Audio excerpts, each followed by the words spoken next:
तो कैसे हो दोस्तों। मैं आशा करता हूँ शानदार तरीके से आप लोग अपनी लाइफ को एंजॉय कर रहे हो, अपनी सेहत, फैमिली और पढ़ाई का ध्यान काफी अच्छे से रख रहे हो। आप लोगों ने ये गाना सुना होगा, अपना टाइम आएगा, तो उसी के बारे में यहाँ पर बात की जा रही है। अगर आप लोग ट्राई करते रहेंगे, अपने आप को रोकेंगे नहीं, अपने आप बिलीफ आप लोग करते रहेंगे और कभी गिव अप आप लोग नहीं करेंगे, तो एक दिन ऐसा होगा कि आप लोगों का टाइम जरूर आएगा। तो ये चीजें हैं जो आप लोगों को आप लोगों का टाइम लाने के लिए कहीं ना कहीं उस मुकाम पर ले जाकर पहुंचेंगी कि आप लोगों को लगेगा कि हाँ अब मेरा टाइम आ गया है।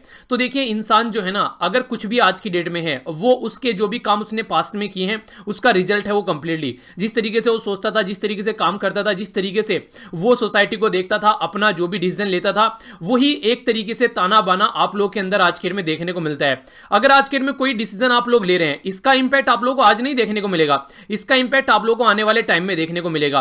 तो इसलिए अगर आप लोग चाहते हैं कि आने वाला टाइम आप लोगों का अच्छा हो, तो आप लोगों को आज से ही अच्छे डिसीजन लेने स्टार्ट करने पड़ेंगे। और अगर आप लोग सोच रहे हैं कि आने वाले टाइम में अच्छे डिसीजन लेंगे तो फिर आने वाला टाइम अच्छा नहीं होगा, उसके बाद वाला टाइम आप लोगों को अच्छा देखने को मिलेगा, क्योंकि ये प्रोसीजर ऐसे ही चलता है। तो इसलिए वो ही बोला जाता है कि जैसा बोगे वैसा ही काटोगे। तो जब बोते हैं तो एकदम थोड़ी ना रिजल्ट मिलता है खेतों में, कुछ भी अगर आप लोग अनाज वगैरह, गन्ना वगैरह उगाते हैं, उसके कुछ महीनों बाद रिजल्ट मिलना स्टार्ट होता है। तो लाइफ भी कुछ ऐसी ही है। अगर लाइफ में आप लोगों ने आज का डेट की जो आप लोगों का नेचर है उसको चेंज करना स्टार्ट कर दिया, सही प्रोडक्टिव वे में आप लोगों ने सोचना स्टार्ट कर दिया, तो आने वाले टाइम में आप लोगों को उसका ऐसा रिजल्ट देखने को मिलेगा जो आप लोगों ने एक्सपेक्ट भी नहीं किया होगा। तो इसलिए आज से ही अपने आप में अपने ऊपर इन्वेस्ट करना स्टार्ट कीजिए और फिर देखिए कितना शानदार तरीके से आप लोग अपनी लाइफ को एक सही डायरेक्शन देकर आगे बढ़ते हैं। एक छोटी सी नजर यहां पर कोरोना वायरस के केसेस पर डाल लेते हैं। हमारी कंट्री के बारे में बात करें तो कल 67,000 केस हमारी कंट्री में देखने को मिले, जो वर्ल्ड में सबसे ज्यादा थे।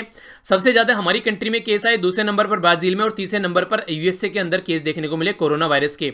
तो हमारी कंट्री जो है वो 23 लाख केस यहां पर देखने को मिल रहे हैं। जो ब्राजील है उसमें 31 लाख और जो यूएसए है उसमें 53 लाख केस आप लोगों को यहां पर देखने को मिल रहे हैं। ऑल ओवर वर्ल्ड में टोटल मिलाकर 2,07,86,129 केस आप लोगों के सामने हैं। नेक्स्ट लोगों की जान जा चुकी है 7,51,548 और 1,36,81,978 लोग ऐसे हैं जो यहां से रिकवर कर चुके हैं। हमारी कंट्री में महाराष्ट्र टॉप पर रहा, कल काफी ज्यादा केस देखने को मिले, जो कि हाईएस्ट केस महाराष्ट्र के अंदर यहां पर माने जा रहे हैं। बाकी मैंने आप लोगों को बताया था कि 1-2 दिन में यहां पर वेस्ट बंगाल भी 1 लाख का आंकड़ा क्रॉस कर लेगा। तो महाराष्ट्र, तमिलनाडु, आंध्र प्रदेश, कर्नाटक, दिल्ली, उत्तर प्रदेश और वेस्ट बंगाल 1 लाख का आंकड़ा क्रॉस करने वाले हमारी कंट्री के ये राज्य बन चुके हैं। कल जो है यहां पर 950 लोगों की जान गई, टोटल मिलाकर 47,138 लोग हमारी कंट्री में इस बीमारी के भेंट चढ़ चुके हैं। और सबसे ज्यादा यहां पर यूएसए में अब तक जान गई है, लगभग मोटे मोटे तौर पर देखें तो 1,70,000, इसमें 1,04,000, हमारी कंट्री में 47,000। तो यहां पर आप लोग एक आइडिया लगा सकते हैं क्या कंडीशन आज के डेट में कोरोना वायरस के केसेस की है और किस तरीके से लोग इसकी वजह से इंपैक्टेड हो रहे हैं। आज का जो आप लोगों का मैप बेस्ड क्वेश्चन है ये है पन्ना रिवर, जाकर मैप में नहीं हारेगा कहां पर ये लोकेटेड है। बाकी काफी कुछ शानदार डिस्कस करेंगे आज के द हिंदू न्यूज़पेपर में। तो आइए आज का डिस्कशन आगे बढ़ाते हैं बिना किसी देरी के। नजर डालते हैं आर्टिकल के ऊपर, कौन से आर्टिकल हम लोगों को डिस्कस करने हैं। अगर आप लोगों को लगता है कि ये लेक्चर आप लोगों को फायदा पहुंचा रहा है, आप लोगों को इसकी पीडीएफ चाहिए, तो टेलीग्राम से जाकर डाउनलोड कर लीजिएगा। टेलीग्राम पर एक जगह सारी पीडीएफ इकट्ठी मिल जाएगी, जितने भी लेक्चर मैंने आज तक लिए हैं, तो सारे लेक्चर की पीडीएफ आप लोगों को टेलीग्राम पर मिल जाती है। स्टडी लवर वीर के नाम से टेलीग्राम है। बाकी मेरे साथ में आप लोग यहाँ पर ट्विटर, इंस्टाग्राम और फेसबुक पर भी कनेक्ट रह सकते हैं। कई सारी इंटरेस्टिंग चीजें यहाँ पर शेयर की जाती हैं, सब लिंक वीडियो के नीचे मिल जाएंगे। आगे बढ़ते हैं। ये काफी इंपॉर्टेंट आर्टिकल है आज का जो देखने को मिलेगा, और सबसे इंपॉर्टेंट बात है ये लिखा गया है सोनिया गांधी जी के द्वारा। तो ये यहां पर काफी डिटेल में इन्वायरमेंट इंपैक्ट असेसमेंट के बारे में बात कर रही हैं। तो डिटेल में हम लोग यहां पर इसको समझेंगे क्या क्या बातें यहां पर की जा रही है। यूएसए के इलेक्शन के बारे में आर्टिकल है, नहीं डिस्कस करेंगे, इंपॉर्टेंट नहीं है। ये बेलारूस के बारे में जिक्र कर रहा है, बेलारूस के अंदर जो प्रॉब्लम चल रही है इलेक्शन को लेकर, वहां पर भी अभी ये सब चीजें देखने को मिल रही हैं। तो इंपॉर्टेंट नहीं है, पर फिर भी एक बार आप लोग यहां पर इसकी लोकेशन देख सकते हैं। बेलारूस हो गया यहां पर, ये आप लोगों को सामने कंट्री देखने को मिल रही है। अगर अपनी कंट्री के साथ में आप लोग इसको कंपेयर करेंगे तो आप लोग समझ पाएंगे कि बेलारूस कहां पर लोकेटेड है। तो जो बाल्टिक सी यहां पर आप लोगों को देखने को मिल रहे हैं, तो यहां पर आप लोगों को बेलारूस देखने को मिलेगा। ये हो गया बेलारूस, ठीक है। तो अपनी कंट्री के साथ में कंपेयर कर लिया कीजिए कि एग्जैक्ट लोकेशन उस कंट्री की कहां पर है, तभी आप लोग उसके बारे में और अच्छे से चीजों को समझ पाएंगे। इसकी करेंसी के बारे में बात करें तो 2 करेंसी यहां पर यूज की जाती है, रशियन रूबेल और इसी के साथ में यहां पर बेलारूसियन रूबेल, ठीक है। मिन्स्क इसकी कैपिटल है, जो आप लोग यहां पर देख सकते हैं, और इसी के साथ में ये एक यूरोपियन कंट्री है, ठीक है। नेक्स्ट यहां पर बात करें, रसिया हो गया यहां पर आप लोग देखते हैं, ठीक है। ये हो गया यूक्रेन, ये हो गया पोलैंड, यहां पर भी रसिया के छोटा सा पोर्शन है, बाल्टिक सी के साथ में टच करते हैं। ये मैप्स का क्वेश्चन कई बार पूछा जा चुका है, ठीक है। रसिया से कंप्लीटली अलग है, पर लेकिन रसिया का पार्ट है, क्योंकि आप लोगों को पता होगा यूएसएसआर का विघटन हुआ था यहां पर, ये 1990s में जाके, ठीक है। तो जब यूएसएसआर का विघटन हुआ, यूएसएसआर, ठीक है, फुल फॉर्म पता है इसकी, नीचे कमेंट बॉक्स में लिखिए तो जरा ये तो इतनी बार बता चुका हूँ आप लोगों को चीज़ें, ये भी तो कम से कम पता होनी चाहिए। तो नीचे कमेंट बॉक्स में फुल फॉर्म लिख कर देखिए, एक बार याद भी हो जाएगी आप लोगों को, ठीक है। यह है लुथानिया, यह है लिथुविया, तो ये सारे पोर्शन बेलारूस के आसपास टच करते हैं। तो इसकी पॉलिटिक्स की वजह से यहाँ पर ये रिसेंटली अभी न्यूज़ में है, ठीक है। नेक्स्ट ये आर्टिकल टाइगर कंजर्वेशन के बारे में अच्छा आर्टिकल है, डिटेल में नजर डालेंगे। हुआई कंपनी को लेकर क्या क्या कंट्रीज के द्वारा स्टेप उठाए जा रहे हैं ये समझेंगे, और यहाँ पर ये फॉरेन पॉलिसी के बारे में बात कर रहा है। ये डेटा पॉइंट है कोविड-19 से रिलेटेड, और ये है आज का कार्टून। तो यहाँ पर जो ये आज का कार्टून है इसको हम लोग देखेंगे। बाकी ये जो आर्टिकल है यहाँ पर फिर से वैक्सीन के बारे में बात कर रहा है। आप लोगों को याद होगा कल मैंने आप लोगों से डिस्कस भी किया था कि रसिया के द्वारा एक दवाई अभी बना ली गई है, जो कि उसके द्वारा अभी यहाँ पर अनाउंस किया गया कि ये फर्स्ट एक तरीके से दवाई है ऑल ओवर वर्ल्ड में जो यहाँ पर अभी बनाई गई है। उस दवाई का नाम क्या है ये मैंने आप लोगों को बताया था, तो रिवीजन आप लोगों का हो जाएगा। उस दवाई का नाम आप लोग बताइए। तो आर्टिकल देखते हैं एक कर तभी आप लोग चीजों को अंडरस्टैंड कर पाएंगे। पर उससे पहले कार्टून आप लोगों के सामने।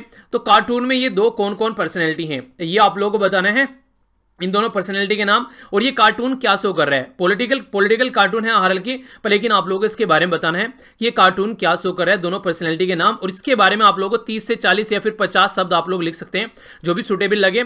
कल आप लोगों के द्वारा काफी अच्छे से एक्सप्लेन किया गया कई सारे बच्चों के द्वारा, जो कार्टून मैंने कल आप लोगों से पूछा था। कभी कभी आप लोग चीज़ों को इतने अच्छे से एक्सप्लेन करने लगते हो, मैं एक्सपेक्ट भी नहीं करता हूं कि इतने अच्छे से चीज़ें को आप एक्सप्लेन कर सकते हैं। देखिए कई बार क्या होता है, कई सारे बच्चे जो हैं जो अभी लिखना स्टार्ट किए हैं, ठीक है, उनको ऐसा ही हुआ है कि लगभग मेरे हिसाब से 2 या ढाई महीने, और इतने अच्छे से वो चीज़ों को एक्सप्लेन कर पा रहे हैं। तो एक बच्चे के द्वारा लिखा गया कि सर मुझे नहीं लगता था कि इतने अच्छे से मैं यहाँ पर चीज़ों को एक्सप्लेन कर पाऊंगा, पर लेकिन जो आंसर बंदा पोस्ट कर रहा है वो काफ़ी अच्छा लगा मुझे देखकर कि 1-1.5 महीने के अंदर भी कई सारे बच्चे काफ़ी अच्छे से चीज़ों को समझ पा रहे हैं और लिखना स्टार्ट कर रहे हैं। तो देखिए ये एक प्रैक्टिस होती है, जितनी जल्दी आप लोग चीज़ों को अडेप्ट करोगे उतनी ही अच्छे से आप लोग चीजों को ढंग से समझ पाओगे और समझा पाओगे, ठीक है। तो ये बातें आप लोग जरूर याद रखिए और अच्छी चीजों को इंप्लीमेंट कीजिए। आइए आज का क्वेश्चन देख लेते हैं। पहले जो आप लोगों को अटेम्प्ट करना है, जिसको अटेम्प्ट करना है वो करिएगा, जिसको लगता है कि उसके पास में टाइम नहीं है वो अटेम्प्ट मत कीजिएगा, ठीक है। तो यहां पर बात की जा रही है गवर्नमेंट के द्वारा अभी यहां पर जो आप लोगों को इन्वायरमेंट इंपैक्ट असेसमेंट देखने को मिल रहा है, तो उसी से रिलेटेड यहां पर ये क्वेश्चन है। गवर्नमेंट के लिए एक सोशल ओब्लिगेशन है कि वो प्रोटेक्ट करे इन्वायरमेंट को, ठीक है। तो यहां पर ये यानी कि एक तरीके से इन्वायरमेंट को प्रोटेक्ट करना गवर्नमेंट का एक दायित्व है, ठीक है। तो इस स्टेटमेंट को ध्यान में रखते हुए आप लोगों को जो ड्राफ्ट किया गया अभी इन्वायरमेंट इंपैक्ट असेसमेंट का, उसको ध्यान में रखते हुए आप लोग यहां पर अपना आंसर लिखना है, ठीक है। तो यहां पर सबसे पहले तो मैं आप लोगों को कार्टून दिखाता हूं। ये कार्टून था कल का, जिसमें बात की जा रही है इन्वायरमेंट इंपैक्ट असेसमेंट के बारे में। तो एक साइड में तो हम लोग बोल रहे हैं कि इन्वायरमेंट पर कोई इंपैक्ट न पड़े उसका असेसमेंट कर रहे हैं, और एक साइड में इसी इन्वायरमेंट को बर्बाद करने का तरीका ढूंढ रहे हैं। तो ये जो यहां पर ये मेन्यू है यहां पर जिसमें इन्वायरमेंट इंपैक्ट असेसमेंट की बात की जा रही है। इन्वायरमेंट इंपैक्ट असेसमेंट का मतलब होता है कि अगर आप लोग कोई भी प्रोजेक्ट लगा रहे हो तो इन्वायरमेंट पर उसका कैसा इंपैक्ट पड़ता है, तो उसका असेसमेंट आप लोगों को करना है। यानी कि गलत तो नहीं पड़ रहा है इंपैक्ट उसका, एक तरीके से फॉरेस्ट बर्बाद तो नहीं हो रहा है। तो गवर्नमेंट क्या कर रही है, एक साइड में तो इन्वायरमेंट इंपैक्ट असेसमेंट का ड्राफ्ट लेकर आ रही है, और दूसरी साइड में उसमें ऐसी ऐसी चीजें कि उसी को बर्बाद कर रहा है। तो ये कार्टून यहां पर ये दिखा रहा है। तो आइए यहां पर आर्टिकल देखते हैं, काफी अच्छे से डिटेल में एक्सप्लेन किया गया है सोनिया गांधी जी के द्वारा। तो आर्टिकल यहां पर समझते हैं। हालांकि एक बात मैं और बता दूं आप लोगों को, देखिए जब भी अगर कोई यहां पर आर्टिकल आता है, अगर गवर्नमेंट है, जैसे आप लोग अगर पहले से थोड़ा न्यूज़पेपर फॉलो कर रहे हैं, जब यहां पर कांग्रेस पावर में थी तो कई सारे जो बीजेपी के पॉलिटिकल लीडर थे वो आर्टिकल लिखा करते थे, कई सारी पॉलिसीज का रिव्यू करते थे। तो काफी अच्छे आर्टिकल होते थे वो, जब पॉलिसीज को फोकस होकर उसका दूसरा एंगल दिखाते हैं, ठीक है। तो एक तरीके से गवर्नमेंट का दूसरा एंगल दिखाते हैं कि ये भी है, पर लेकिन गवर्नमेंट इस पर फोकस नहीं दे रही है। तो वो आर्टिकल आप लोगों को एक और एंगल देखने की कोशिश देते हैं, एक तरीके से एक और एंगल देखने का आप लोगों को तरीका एक प्रोवाइड कराते हैं, ताकि आप लोग उस पर्टिकुलर एरिया पर भी फोकस देकर चल सकें, ठीक है। तो ये काफी इंपॉर्टेंट है। तो इसलिए यहां पर आप लोगों को ये दिखाया जाएगा कि इन्वायरमेंट इंपैक्ट असेसमेंट के बारे में तो आप लोगों को पता ही है कि हाँ बनाया जा रहा है ये सब चीजें, पर लेकिन क्या उससे प्रॉब्लम होने वाली है, तो वो यहां पर दिखाने की कोशिश की जा रही है। बोला जा रहा है कि गवर्नमेंट के द्वारा जो अभी यहां पर इन्वायरमेंट इंपैक्ट असेसमेंट का जो नोटिफिकेशन लाया गया है, प्रोटेक्ट करने के लिए इन्वायरमेंट को उसको विड्रॉ कर लेना चाहिए। विड्रॉ कर लेना चाहिए, ऐसा क्यों बोला गया है? इन्होंने बोला कि संस्कृत का एक शब्द है यहां पर, हालांकि मुझे काफी जब इनका संस्कृत का सब मैंने देखा तो देखिए कई बार ना ऐसी चीजें होती हैं, जैसे आप लोगों ने अगर कभी इनको बोलते हुए देखा होगा तो ये रेयरली हिंदी यूज कर पाती हैं अपना, जब ये बोलती हैं हिंदी में मतलब सही तरीके से नहीं बोल पाती हैं। हालांकि वो एक अलग बात है कि इनकी जो मदर टंग है वो दूसरी लैंग्वेज है, पर लेकिन फिर भी कोशिश की, चलिए अच्छी बात है। पर लेकिन इन्होंने बोला कि संस्कृत का एक शब्द है, तो मैं एक्सपेक्ट कर रहा था, मैं सोच रहा था कि जब ये इसको प्रोनाउंस करेंगे तो कैसे होगा वो, फिर क्या। तो मतलब कई बार ऐसी चीजें आ जाती है, नोटी नोटी सी छोटी छोटी सी चीजें माइंड में। तो यहाँ पर बात की जा रही है, ये एक तरीके से प्रकृति रक्षित रक्षिता, ठीक है। तो मतलब एक तरीके से प्रकृति को रक्षा के बारे में बात की जा रही है। और यहाँ पर बोला क्या गया, इसका मतलब क्या है कि nature protects if she is protected, यानी कि नेचर हमको तभी प्रोटेक्ट करेगी अगर हम लोग नेचर को प्रोटेक्ट करेंगे। यानी कि अगर हम लोग इन्वायरमेंट को बर्बाद नहीं करेंगे तो ही इन्वायरमेंट हमको फायदा पहुंचाएगा। अगर हम लोग इन्वायरमेंट को बर्बाद करेंगे तो इनडायरेक्ट वे में आप लोग बोल सकते हैं इन्वायरमेंट हमको बर्बाद कर देगा। ऐसा यहां पर समझाने की कोशिश की गई है।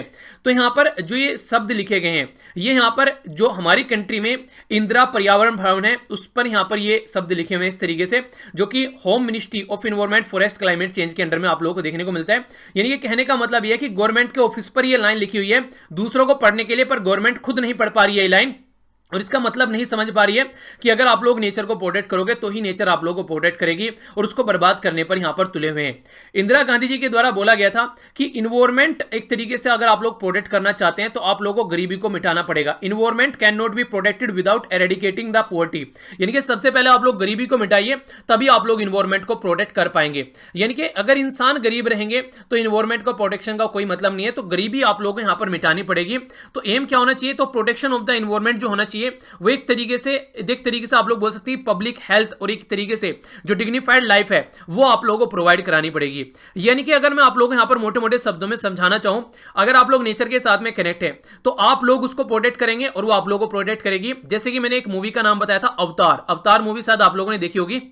उस मूवी में क्या कंडीशन है, नेचर के साथ में इतने शानदार तरीके से वो कनेक्ट होते हैं कि वो सारी चीज जो है नेचर के साथ में इवन बात तक भी कर पाते हैं। वो उनको लगता है कि यहाँ पर एक तरीके से गॉड है, यानी कि एक तरीके से जो भी आप लोग उसको बोलिए, तो उसको वो एक तरीके से अपना सब कुछ प्रोटेक्ट करने वाला, उनको एक तरीके से फूड प्रोवाइड कराने वाला, उनको हील करने वाला जब भी वो परेशान होते हैं, तो ये सारी चीजें नेचर के अंदर होती है। तो वो चीजें वहां पर दिखाने की कोशिश की गई है। तो एक तरीके से आज की डेट के जो यहाँ पर रूल हमारी कंट्री में लाए जा रहे हैं वो सही नहीं है। तो एक तरीके से इन्वायरमेंट के नाम पर यहाँ पर काफी गलत काम किया जा रहा है। तो जो भी अभी यहाँ पर फ्रेमवर्क आप लोगों को देखने को मिल रहा है, इसमें यहाँ पर इन्वायरमेंट प्रोटेक्शन की नहीं, उसको और हटाने की बात की जा रही है। यानी कि हम तो कह रहे हैं कि इन्वायरमेंट को प्रोटेक्ट करो, पर लेकिन यहाँ पर इसके अपोजिट में जा रहे हैं। अपोजिट में कैसे जा रहे हैं वो समझिए थोड़ा सा आप लोग। आज की डेट में हम लोग इकोनॉमिक ग्रोथ पर ज्यादा फोकस दे रहे हैं। अगर कहीं पर पुल बनाना है, अगर कहीं पर रोड बनाना है, अगर कहीं पर बांध बनाना है, तो बिना सोचे समझे बना दे रहे हैं। वहां पर ये नहीं सोच रहे हैं कि वो रास्ता जा कहां से रहा है, इन्वायरमेंट को कितना नुकसान पहुंचा रहा है, जो जंगल है, फॉरेस्ट है, उनको कितना बर्बाद कर रहा है। तो वो चीजें हम लोग ध्यान देते ही नहीं है।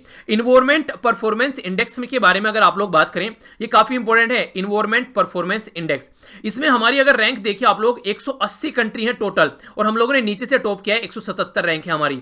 ये 2018 की रैंक आप लोगों के सामने है। तो यहां से आप लोग समझ सकते हैं कि हम लोग कितना डेवलपमेंट के ऊपर फोकस कर रहे हैं और कितना इन्वायरमेंट को इग्नोर कर रहे हैं। कई बार आप लोगों से क्वेश्चन कई सारे और पूछे जाते हैं, तो इसके बारे में कोई कंफ्यूजन आप लोगों के माइंड में नहीं होना चाहिए। आप लोगों से यहाँ पर क्वेश्चन ये है कि इन्वायरमेंट परफॉर्मेंस इंडेक्स जो है वो किसके द्वारा प्रस्तुत किया जाता है। ठीक है, मैंने जब आप लोगों के इंडेक्स वाली वीडियो बनाई थी, इसमें सारे इंडेक्स मैंने कवर किए थे, तो ये बातें मैंने आप लोगों को वहां पर डिटेल में बताई थी। तो ये क्वेश्चन आप लोगों के सामने बताइए।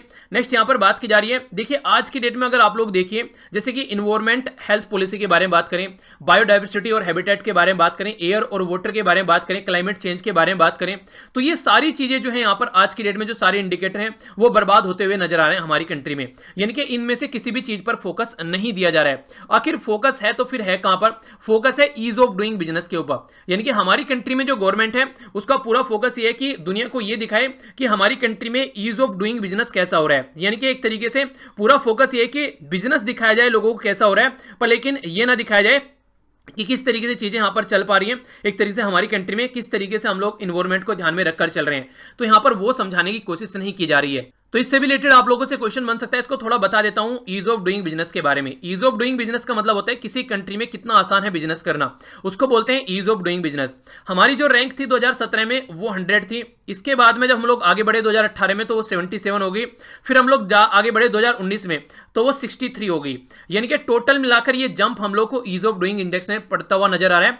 ये यहाँ पर ईज ऑफ डूइंग जो ease of doing business index है ये किसके द्वारा प्रस्तुत किया जाता है, तो ये आप लोग बताइए, थोड़ी देर में बता दूंगा, तब तक आप लोग अपना ट्राई कर देखिए।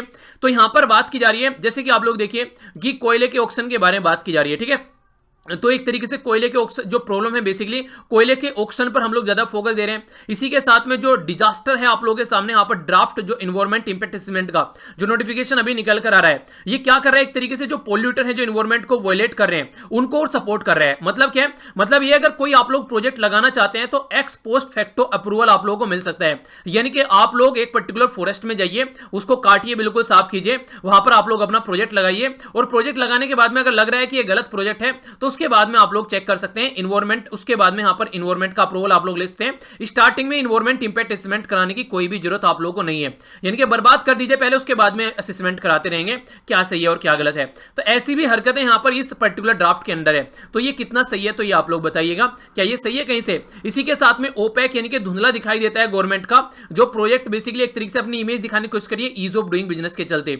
ईज ऑफ डूइंग बिजनेस जो है एक तरीके से आप लोग बिजनेस तो आप लोग कर पाएंगे, आप लोग लोगों को बता भी पाएंगे दुनिया को कि हमारी कंट्री बिजनेस अच्छा हो रहा है, पर लेकिन क्या उस बिजनेस को एंजॉय करने के लिए लोग यहां पर अपनी लाइफ को एक तरीके से बचा पाएंगे, जैसा आज के डेट में आप लोगों को देखने को मिल रहा है। कई सारे इन्वायरमेंटलिस्ट ऐसे हैं उनके द्वारा बोला गया है कि आज के डेट में जो महामारी आ रही है, कहीं ना कहीं जो हमारी एक्टिविटीज है इन्वायरमेंट को लेकर, उसका भी एक रिजल्ट ये देखने को मिल रहा है। ठीक है, तो इसलिए भी हम लोग को इसके बारे में सोचना पड़ेगा। तो वर्ल्ड बैंक के द्वारा तैयार किया था ease of doing business index. तो ये तीनों जो आप लोग याद रखेंगे, यहां पर आप लोगों से क्वेश्चन पूछ लिया जाएगा कि ease of doing business index जो है 2017 से लेकर अब तक ये बढ़ता हुआ नजर आ रहा है, घटता हुआ नजर आ रहा है, किसके द्वारा प्रस्तुत किया जाता है, कौन कौन से इसमें इंडिकेटर होते हैं, ये भी काफी इंपॉर्टेंट है। अच्छा, इसके इंडिकेटर आप लोग और पढ़िएगा थोड़ा सा जाकर, क्योंकि उसके इंडिकेटर के अंदर जाकर क्वेश्चन पूछा गया था प्रीलिम्स से अब की बार कि ईज ऑफ डूइंग बिजनेस जो है उसके इंडिकेटर आप लोगों को बताने, क्योंकि इंडिकेटर जो काफी इंपॉर्टेंट होते हैं उनसे क्वेश्चन बनते हुए आप लोगों को नजर आ रहे हैं। तो इसलिए फ्यूचर में भी हो सकता है कि और अंदर जाकर आप लोगों से इसके इंडिकेटर के बारे में क्वेश्चन आप लोगों से पूछ लिया जाए। ठीक है, इंडिकेटर कैसे होते हैं, जैसे कि कंस्ट्रक्शन परमिट के बारे में बात की जाती है, कॉन्ट्रैक्ट को इन्फोर्स कैसे करना है, ठीक है, इसी के साथ में आप लोगों को रजिस्टर प्रॉपर्टी कैसे करना है, ठीक है, इसी के साथ में टैक्स कैसे पे कर रहे हैं, तो ये टोटल इंडिकेटर आप लोगों को देखने को मिलेंगे। तो टोटल कितने इंडिकेटर हैं यहां पर, ये आप लोगों को बताना है, क्वेश्चन है आप लोगों के लिए। आगे चलते हैं, यहां पर बात की जा रही है एक तरीके से डाइल्यूट किया जा रहा है जो भी लॉज और रेगुलेशन है, ताकि जिनको फायदा होता है उनको फायदा पहुंचा जा सके। तो गवर्नमेंट के द्वारा कई सारे ऐसे गलत स्टेप उठाए गए। सबसे पहले तो अगर बात करें इनके द्वारा, अभी हम लोग अगर देखेंगे तो सबसे बड़ी बात है कि ओपन कर दिया गया है चीजों को प्राइवेट के लिए। और प्राइवेट क्या है, प्राइवेट है प्रॉफिट, यानी कि प्राइवेट वाले प्रॉफिट के ऊपर काम करेंगे, अगर प्रॉफिट नहीं होगा तो छोड़कर भाग जाएंगे। जैसे मैं आप लोगों को हमेशा बताता हूं, दिल्ली में जो मेट्रो रेल थी, जो मेट्रो रेल अगर आप लोग देखेगा जो बेसिकली एयरपोर्ट के साथ में कनेक्ट करने वाली जो रेल, जो ट्रेन की जो लाइन थी, उसको रिलायंस इंडस्ट्री चलाती थी, उनको प्रॉफिट नहीं हुआ, बीच में छोड़कर भाग गए, तो अब उसको गवर्नमेंट चला रही है। तो ऐसे आप लोग समझ सकते हैं, यानी कि यहां पर अगर प्राइवेट प्लेयर कोई आ रहा है, उसको प्रॉफिट नहीं होगा तो वो तुरंत छोड़कर भाग जाएगा। तो ये चीजें आप लोगों को समझ पड़ेगी यहां पर। तो ये काफी इंपॉर्टेंट चीजें भी हैं यहां पर। इसी के साथ में अगर हम लोग आगे बढ़ते हैं, कई सारी कमेटी इनके द्वारा बनाई गई, जैसे TSR सुब्रमण्यम कमेटी, इसके द्वारा 6 मेजर इन्वायरमेंटल जो लॉज है उनको रिव्यू किया गया।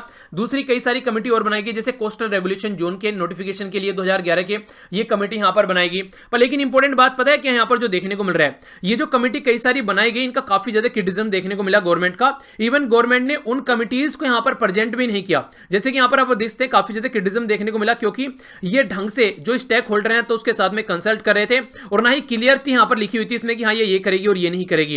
यानी कि कहने का मतलब ये है कि इन्वायरमेंट को बर्बाद और डेवलपमेंट के ऊपर फोकस देने की कोशिश की जा रही थी, बस ये ज्यादा फोकस था। तो TSR सुब्रमण्यम वाली जो कमेटी थी यहां पर, उसको तो कभी रिलीज ही नहीं किया गया, इतना प्रेशर गवर्नमेंट के ऊपर डाला गया। पर लेकिन इंप्लीमेंट जो इसकी रिकमेंडेशन जो इसके द्वारा दी गई थी, बिना लोगों को बताए उसको इंप्लीमेंट कर दिया गवर्नमेंट के द्वारा, ये बातें बोली जा रही हैं। इसी के साथ में कोस्टल रेगुलेशन जोन जो थे, वो भी यहां पर जो नेशनल फिश वर्कर्स जो फोरम है उसके द्वारा इसको रिजेक्ट कर दिया गया। जो स्टेक होल्डर हैं दूसरे भी उनके द्वारा रिजेक्ट कर दिया गया। बोला गया कि काफी खतरनाक है और थ्रेटन करेगा जो लाइवलीहुड है जो फिशिंग कम्युनिटी है उनका, और डिस्ट्रॉय करेगा कोस्टल इकोलॉजी, यानी कि जो कोस्टल एरिया में जो इकोलॉजी है उसको भी डिस्ट्रॉय करेगा। तो हमारी कंट्री में टोटल मिलाकर 7500 किलोमीटर की कोस्टल लाइन आप लोगों को देखने को मिलेगी।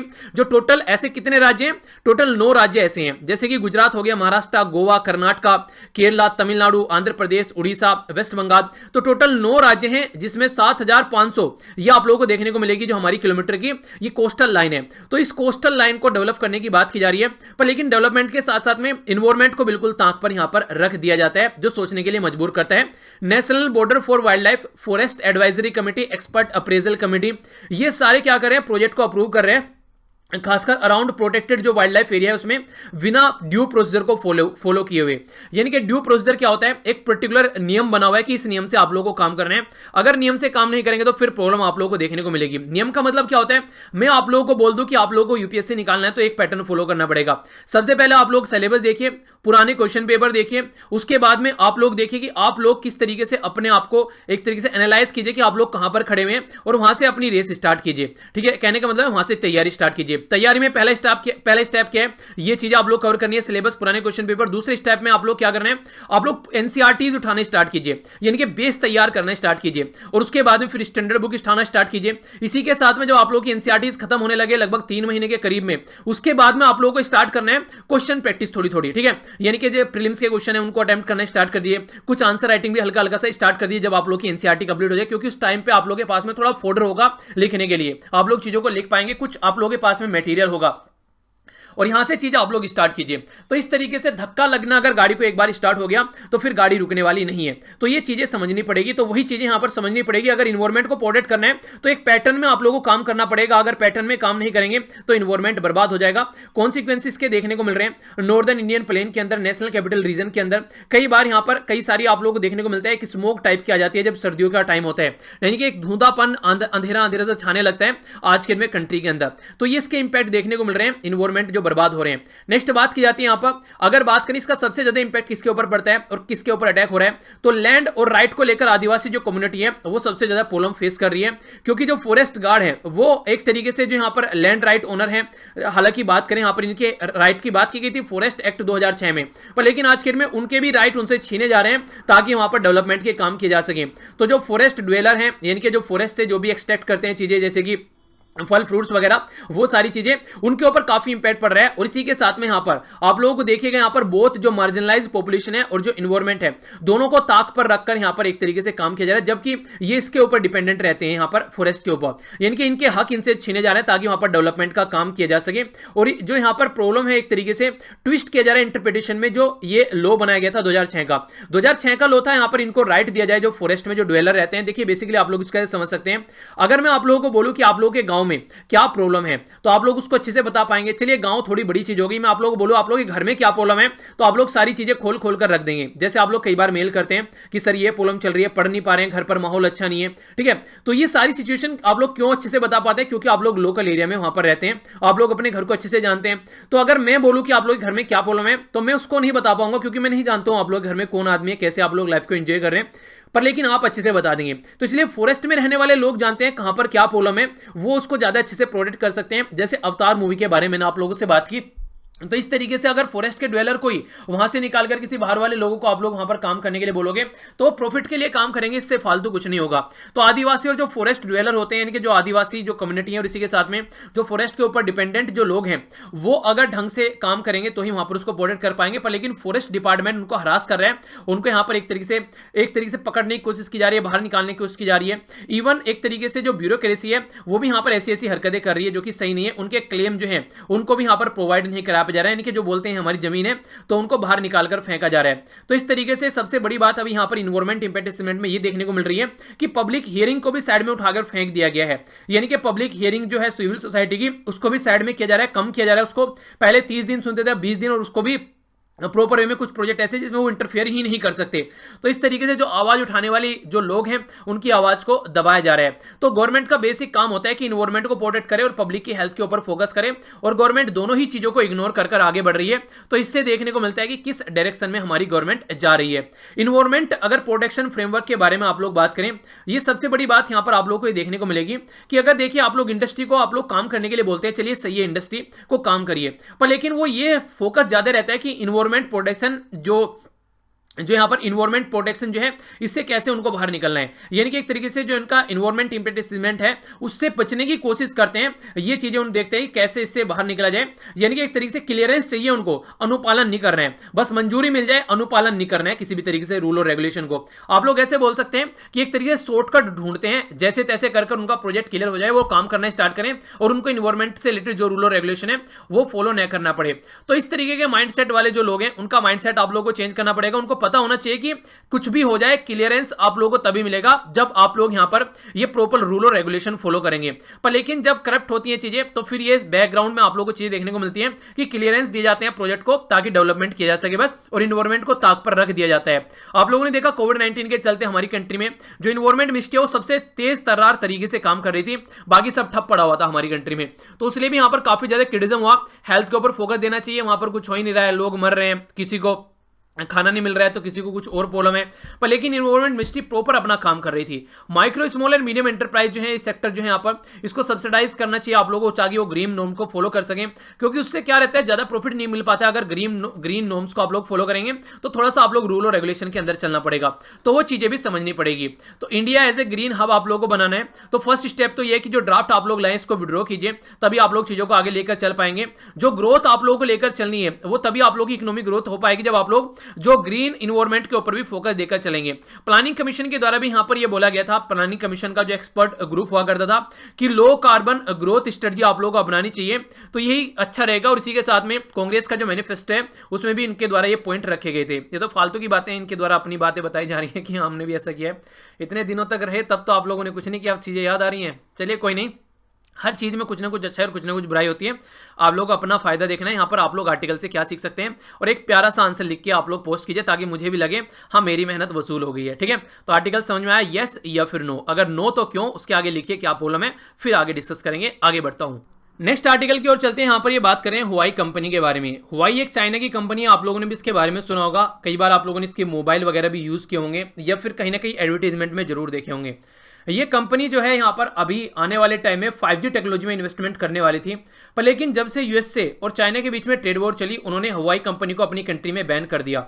तो हुआई कंपनी को बैन करने के पीछे डोनाल्ड ट्रंप साहब के द्वारा एक तर्क दिया गया कि जो हुआई कंपनी है यहाँ पर आप लोग ये देख सकते हैं, हुआई कंपनी है, जो हुआई कंपनी है यहाँ पर ये बेसिकली चाइना के जो फॉर्मर मिलिट्री लीडर थे जो कि रिटायर हो चुके हैं उनकी कंपनी है, और ये चाइना की जो गवर्नमेंट है उसको डायरेक्ट सपोर्ट करती है। जो बेसिक इंपॉर्टेंट इंफॉर्मेशन होती है उनको यहाँ से चोरी करती है और जाकर फिर इसको चाइना में प्रोवाइड कराती है। ये बातें यहाँ पर बोली गई यूएसए के द्वारा और उसने इसको बैन कर दिया।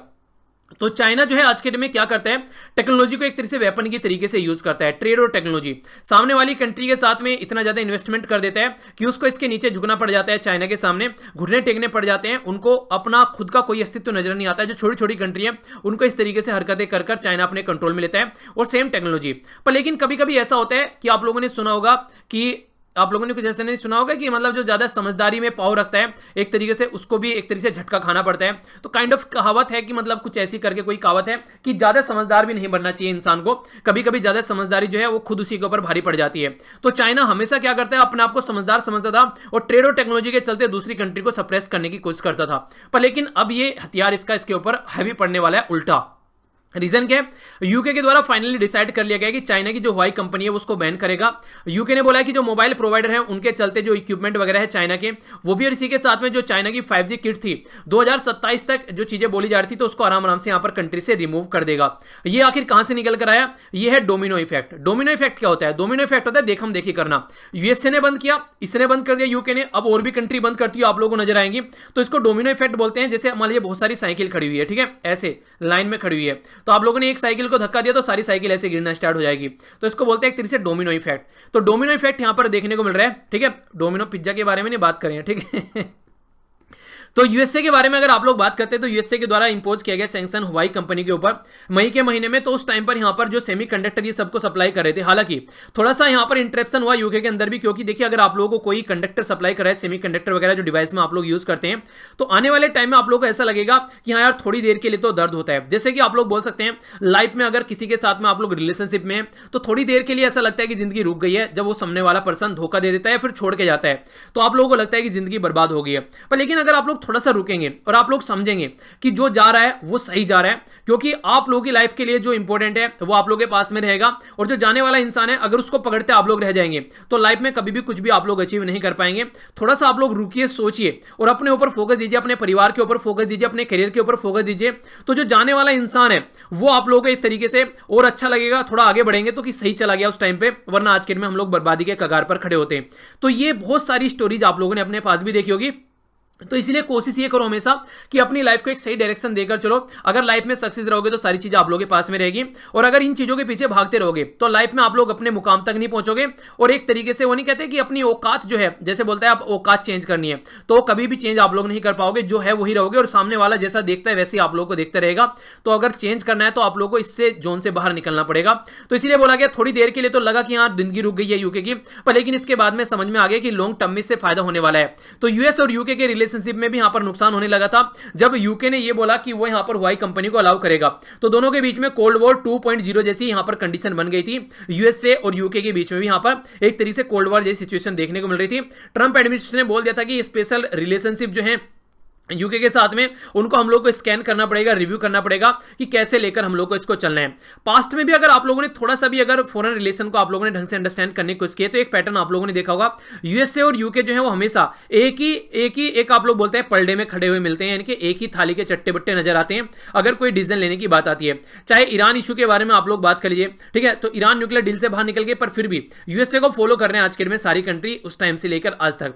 तो ये सोचने वाली बात है थोड़ी सी। तो यहां पर बोला गया कि सिक्योरिटी और इंटेलिजेंस के पॉइंट ऑफ व्यू से भी यहां पर खतरा साबित हो रहा है आज के डेट में अगर यहां पर इस कंपनी को ले। तो इसीलिए कि बोला गया यहां पर कि सिक्योरिटी और इंटेलिजेंस के साथ साथ में जो ट्रेड रिलेशन है उसके ऊपर भी फोकस हम लोगों को देना पड़ेगा, और ये यूएसए और यूके के ये भी यहां पर खतरे में नजर आएंगे।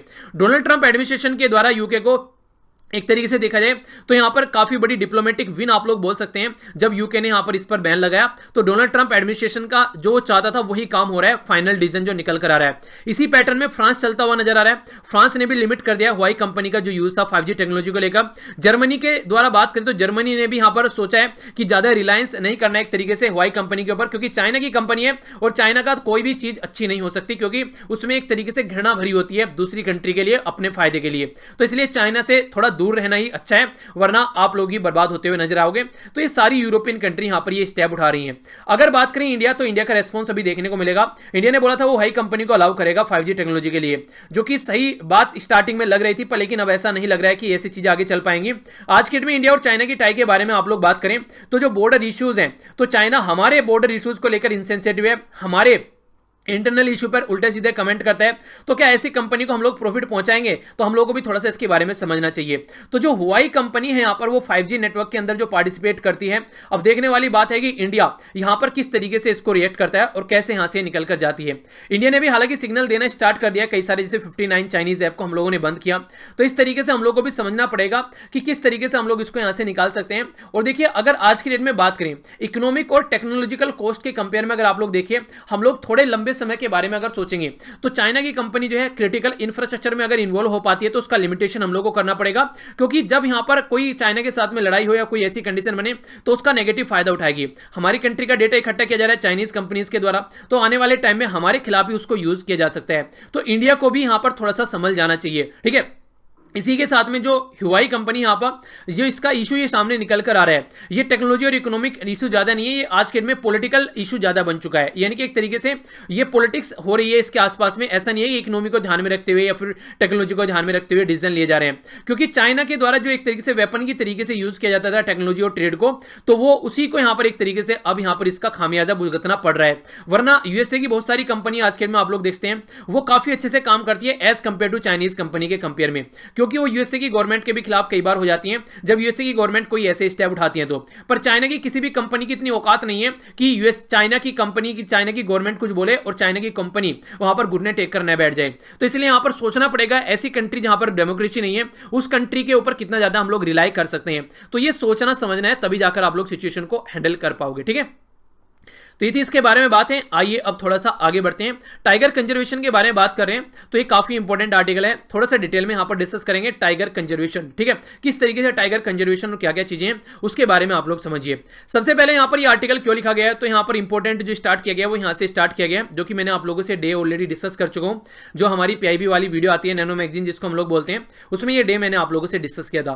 बात क्या की थी, ये इंटरनेशनल टाइगर कंजर्वेशन डे के बारे में हम लोगों ने बात की थी।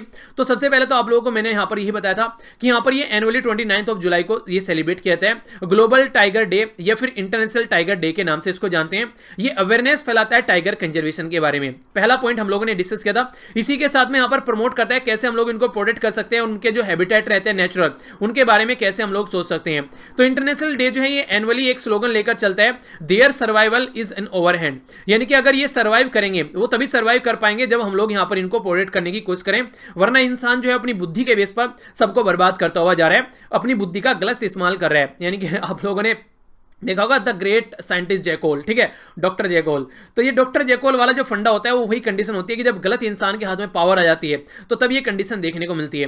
तो वही सिचुएशन आप लोग बोल सकते हैं कि इंसान जो है आज के में वो इतना ज्यादा खतरनाक हो चुका है कि वो किसी को छोड़ने के लिए तैयार ही नहीं है अपने फायदे के लिए। तो हम लोगों को थोड़ा सोचना पड़ेगा। तो अलार्मिंग कंडीशन जो हो रही है टाइगर को लेकर, वाइल्ड कैट को लेकर, वो समझनी पड़ेगी। और ये इंपॉर्टेंट क्वेश्चन जो कई बार एग्जाम में पूछा जा चुका है, 2010 में रसिया यानी कि सेंट पीटर्सबर्ग डिक्लेरेशन हुआ था, जो कि आप लोगों को याद रखना है, इंपॉर्टेंट है। यहां पर यह बोला गया था सेंट पीटर्सबर्ग डिक्लेरेशन जो यहां पर टाइगर से रिलेटेड था कि हम लोग को टाइगर की संख्या जो है 2022 तक डबल करनी है, ठीक है। यह टारगेट रखा गया था 2010 में, ओके। और हमारी कंट्री में इससे रिलेटेड सेंसस भी आप लोगों के सामने निकल कर आता है, जो कई बार मैं आप लोगों को बताता हूं।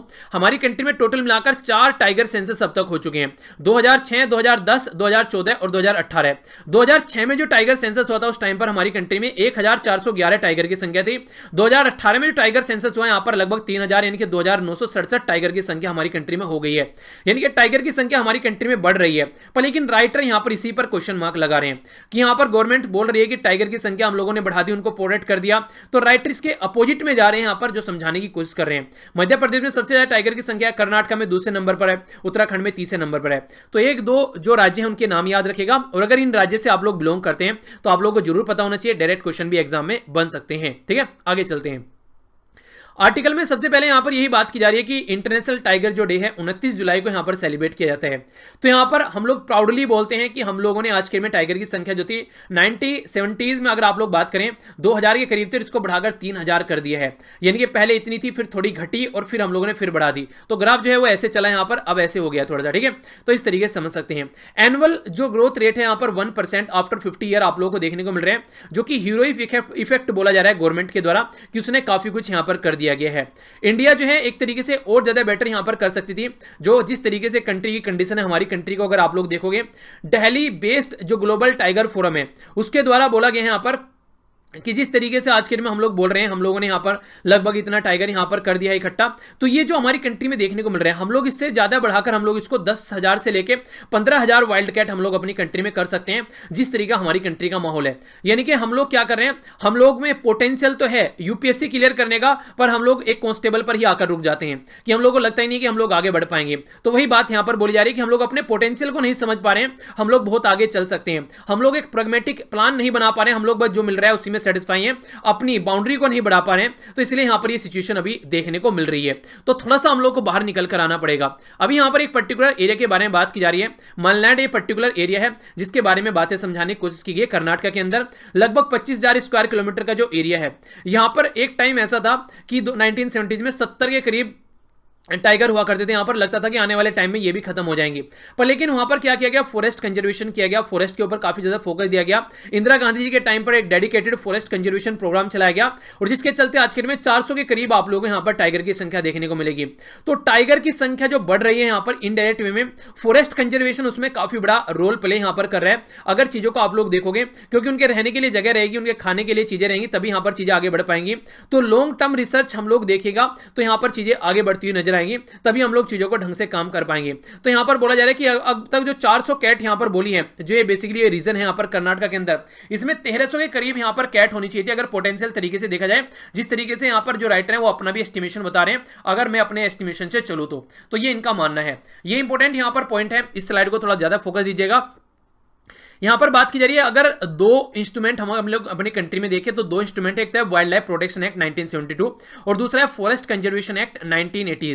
तो एक साइड में तो आप लोगों को फॉरेस्ट को कंजर्व करना है, तो वाइल्ड लाइफ प्रोटेक्ट अपने आप होना स्टार्ट हो जाएगी, जो कि इनफोर्स आप लोगों को करना है। पर लेकिन पॉलिटिकल लीडरशिप जो है, जिस तरीके से उन्होंने काम किया पिछले कुछ टाइम में, उन्होंने वो ढंग से काम नहीं किया है। स्लो इकोनॉमिक ग्रोथ देखने को मिला है, एक्सेसिव जो हम लोग फॉरेस्ट को एक्सप्लॉइट करने पर लग गए गवर्नमेंट का रिवेन्यू बढ़ाने के लिए। प्रोटीन के लिए हम लोगों ने मीट खाना स्टार्ट करी, तो बहुत सारे जो लोकल लोकल एनिमल है उनको खाना स्टार्ट कर दिया। तो इस तरीके की एक्टिविटी देखने को मिली।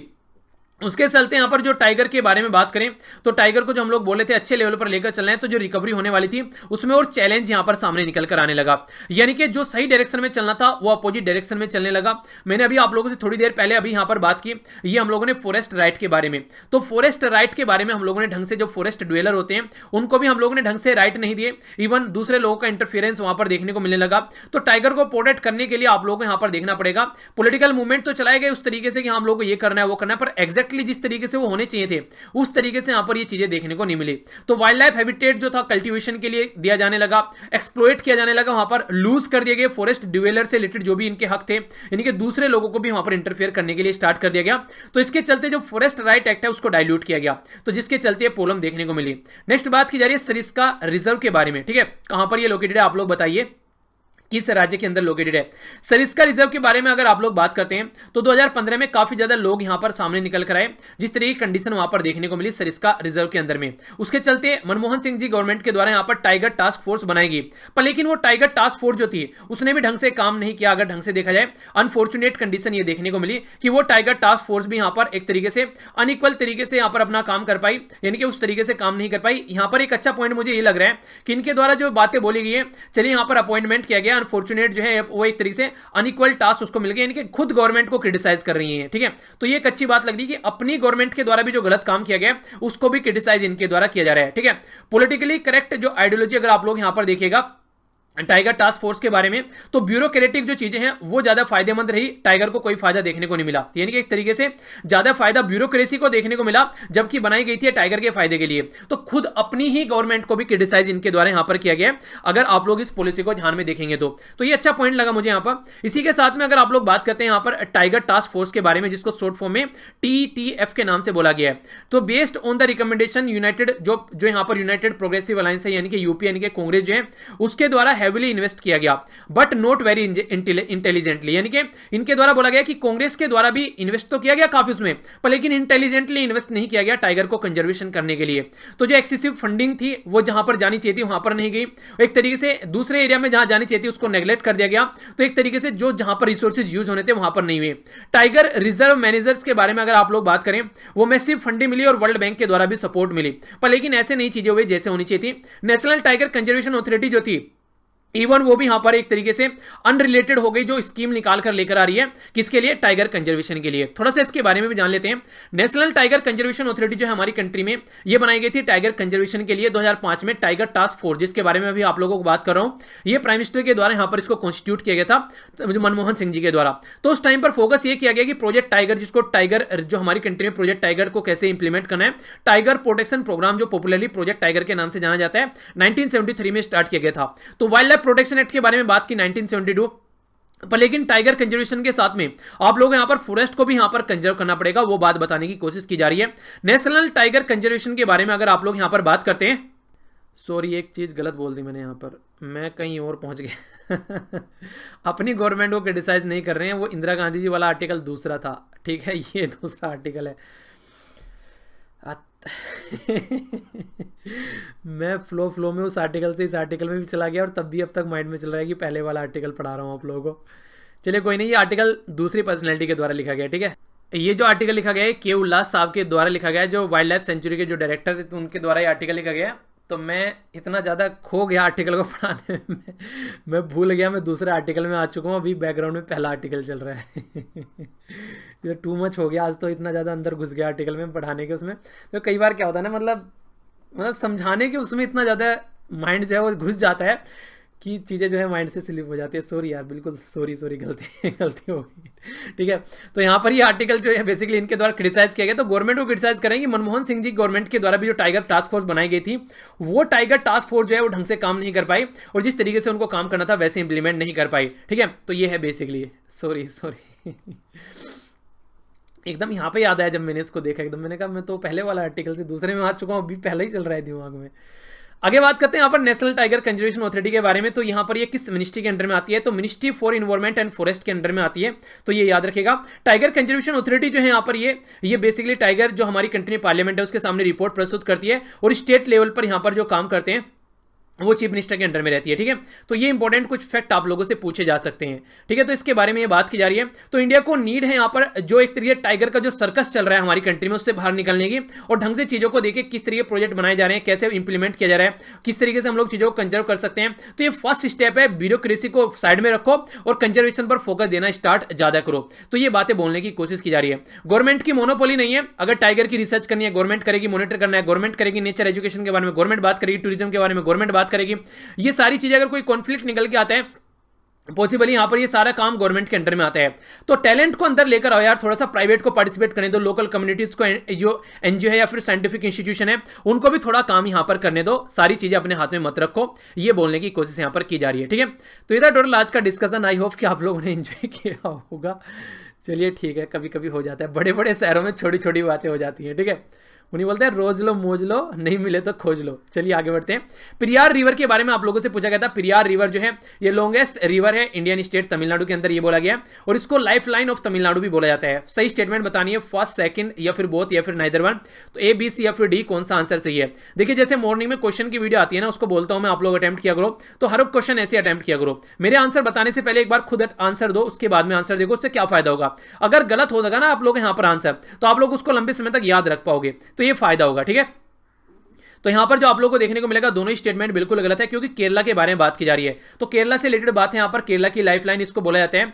जो रिवर आप लोग यहां पर देखते हैं कहां पर लोकेटेड है, यह है पेरियार रिवर। मुल्ला पेरियार डैम भी आप लोगों ने सुना होगा, तो ये यहां पर लोकेटेड है। कृष्णा रिवर हो गई, कावेरी रिवर हो गई, जिनके बारे में ऑलरेडी डिस्कस कर चुका हूं, तो आइडियाज के बारे में जरूर रखिएगा। ठीक है, तो सोर्स आप लोग यहां पर देखते हैं तमिलनाडु है, इसी के साथ में विम्बनाद लेक आप लोगों को देखने को मिलेगी, और कोच्चि जो सिटी है ये इंपॉर्टेंट है, ये क्वेश्चन पूछा जा सकता है आप लोगों से। ठीक है, तो विम्बनाद लेक जो है यहां पर ये आप लोगों को देखने को मिलेगा, अरेबियन सी में जाकर गिरती है, यानी कि तमिलनाडु से स्टार्ट होती है और अरेबियन सी में जाकर गिरती है। तो ये इंपॉर्टेंट फैक्ट है जो याद रखिएगा। 244 जो किलोमीटर लंबी है, ये कई बार न्यूज में भी रहती है। तो ये था टोटल आज का डिस्कशन। मैं आशा करता हूं कि आप लोगों ने इसको अच्छे से एंजॉय किया होगा। फिर भी अगर कोई भी डाउट रहता है तो आप लोग जरूर बताइएगा। पीडीएफ लेक्चर की यहां से जाकर डाउनलोड कर लीजिएगा टेलीग्राम से, स्टडी लवर वीर के नाम से, लिंक नीचे मिल जाएगा। बाकी फेसबुक, इंस्टाग्राम, टेलीग्राम, ट्विटर पर मेरे साथ कनेक्ट रह सकते हैं, सारे लिंक वीडियो के नीचे आप लोगों को मिल जाएंगे। तो बड़ों को नमस्ते, छोटों को प्यार, छोटी सी लाइफ एंजॉय करो यार। मिलता हूं नेक्स्ट लेक्चर में, तब तक के लिए जय हिंद।